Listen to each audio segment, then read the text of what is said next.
All right, so as mentioned, I'm Andre Brault. I'm a postdoc research associate here at the University of Cambridge, but the work I'll be presenting today is from my PhD research, which I did at Queen's University in Kingston, Canada, under the supervision of Neil Holt, who is my co-author on this work, which is titled Assessment of Reinforced Concrete Structures with Distributed Fiber Optic Sensors. So just a brief overview. I'll start with the motivation and then talk about the specific analyzing unit and sensor technology we use. I'll talk about some lab experiments where we monitored embedded reinforcement in the concrete, as well as concrete surface strains. Then I'll look at a field monitoring case study that we did and end with some concluding remarks. So we're weary that we need to start becoming efficient with our material use moving forward. The infrastructure today is expected to double in the next 30 to 50 years, and when it comes to concrete in particular, from cement alone, the CO2 emissions are anywhere from 5 to 8% of global CO2 emissions. And there's many potential avenues we could explore. With regards to this, we could just simply look at leaner design, avoid the accumulation of several conservative assumptions. More novel approaches like form optimization, a lot of great work being done in this field. And more simply, just getting assessment right. And by this, I mean avoiding closing down assets that are still fit for purpose, really making the most of what's already there. This is easier said than done, of course. Our community is hesitant to start really adopting this unless we're sure we're not compromising public safety. We need to understand our structures in great detail, and I'm a strong believer that monitoring our structures in a high level of detail, that'll be important, might be a way we can start doing this. Unfortunately, this level of detail does elude us with many of the common sensing techniques. If we think of concrete deflections and crack widths, these are often discrete measurement systems. We're getting measurements at single locations instead of the full deflected shape. If we're talking about cracks, we often need to know where those cracks are to stick our gauges, or at least where they will form. More distributed technologies such as digital image correlation can get around some of these obstacles, but they pose limitations themselves. You need a line of sight between the camera and the elements you're monitoring. Lighting can become an issue. These are very tricky on site, and more novel curved surfaces as well can be tricky too. If we want to look inside the concrete at the distributed reinforcement strains, conventional techniques are cumbersome as it is. If we think of this RC specimen, we put it into tension, and we want the reinforcement strain profile. It may look something like this, where the steel takes most of the tension, and then we get composite action in the middle, but when we get a crack, the steel takes that tension, we see a strain increase there, increase the loading, another crack, and so on. And this is actually a data set adapted from Masukawa research where 62 strain gauges were used in just a meter of concrete. This is done because it's very important data for assessment models, cracking models, but it is very costly and labor intensive. And ultimately, it's been the same methodology for the last 70 years. So this was started in 1951 by Maines, and there's still papers coming out today looking at some models where this methodology is being used. Great data, but can we have a better way of doing it? Not just the distributed reinforcement strains, but also deflections and crack width monitoring too. And the thought is distributed fiber optic sensors could probably help with this. The particular unit we used was the OBR 4600 analyzing unit from Luna Technologies, which measures Rayleigh backscatter to determine strain changes along the entire length of the fiber optic cable. Can do so with a gauge length and sensor spacing of 10 millimeters and a strain measurement error about 1 microstrain, so truly analogous to several strain gauges back to back to back along the length, which does have a maximum of 70 meters. The cable that we used for this research was a nylon-coated fiber, quite affordable, and our main reasoning here was that it was robust enough to actually cross some smaller concrete cracks on the surface of our specimens. The lab experiments, we did about 18 RC beams in 3-point bending. We had fiber optics that we installed on the surface at 2 separate heights along the length, as you can see there. We're also measuring discrete deflections for evaluation, shown with the linear potentiometers there, and cameras to measure our crack widths at midspan.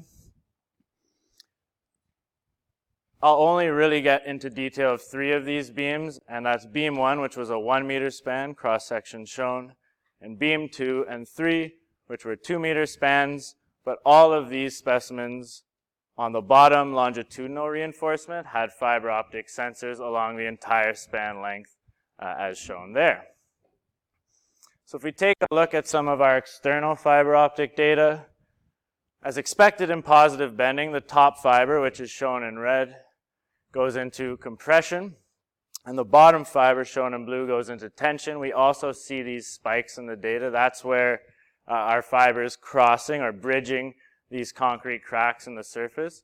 So we can get the crack locations, and therefore the crack spacings.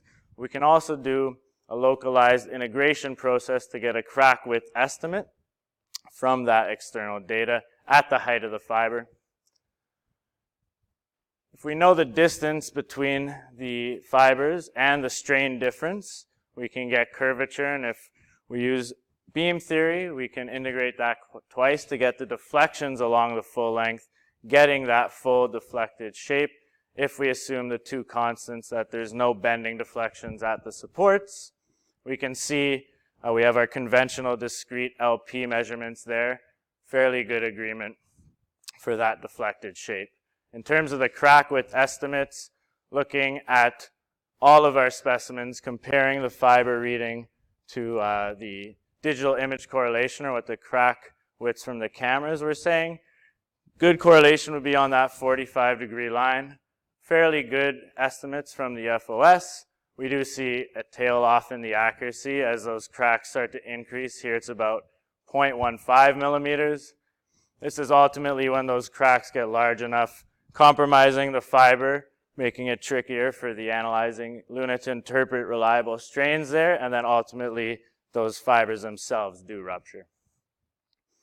Now diving into a specimen and looking at the reinforcement strain along its length. This is tensile reinforcement, so we should expect in 3-point bending a fairly triangular form there, which we do see. We should also see the peaks which happen at cracks in this case, and then the valleys between cracks. It took a lot of investigation to get results that we were quite happy with. A series of glues and fiber optic types, but really what it came down to is making sure that we don't compromise the bond between the fiber and the steel, but on the outer surface we put silicone between the fiber and the concrete to kind of isolate the fiber from the surrounding concrete. Once we did this, we were able to do what was eluding us for a while, which was capturing those strain profiles beyond cracking.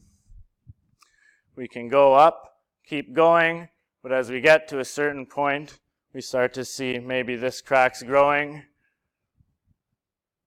Once we exceed that yield strain of the steel, that crack does start growing quite dramatically and actually shearing the fiber enough where we can't get reliable readings after yielding there either.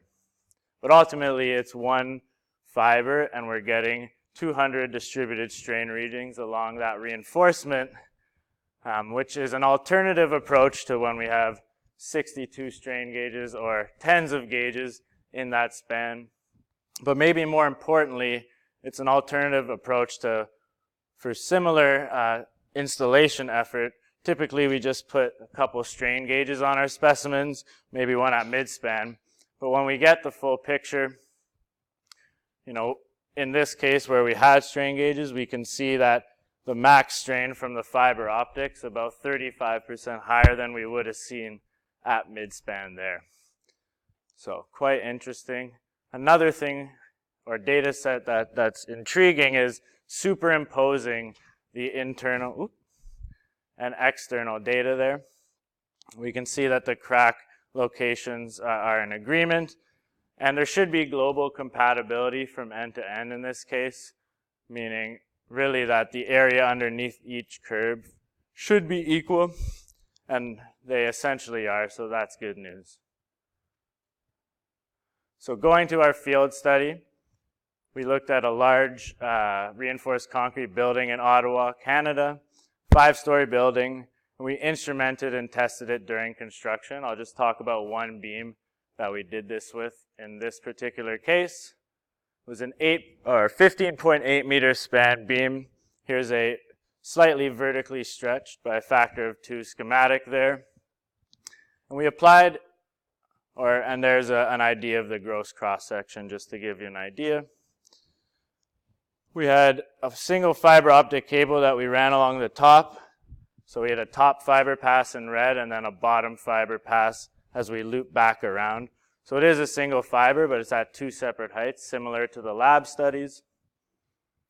Here we are installing it, and there's the beautiful mall upon completion. So let's take a look at what happened here. We applied live loads, so we weren't able to capture the dead loading because we could only install and load after shoring and formwork was removed. But we applied live loads via construction machinery, and we can see our strain results here. Right away, we're noticing a lot of spikes in our bottom fiber.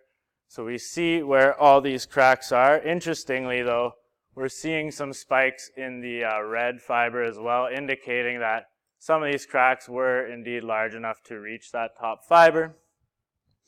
We can also do a similar thing as we did previously, where we can integrate twice to get our full deflected shape, and decent agreement with our linear potentiometer there as well.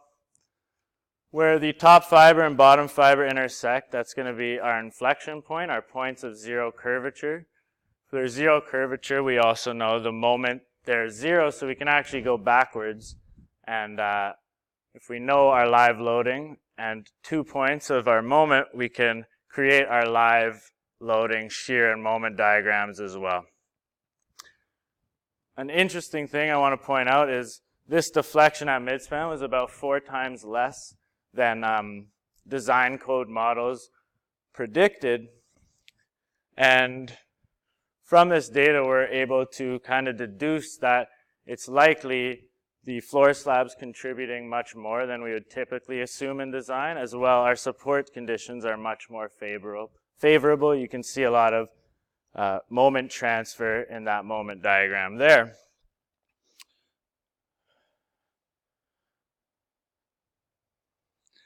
In summary from this, it was a single fiber optic cable, 1,600 deflection points, locating all the cracks it crosses, get the inflection points, moment and shear diagrams from the live loading, insight into support conditions, and if we know our moment as well as the curvatures, we can estimate that beam stiffness and learn even more about our structure. So in conclusion, this technique could provide distributed reinforcement strains in a way more practical than the current methodologies. Externally bonded fiber was able to give us full deflected shapes as well as multiple crack width estimates along the length, provided those cracks weren't much greater than 0.15 millimeters.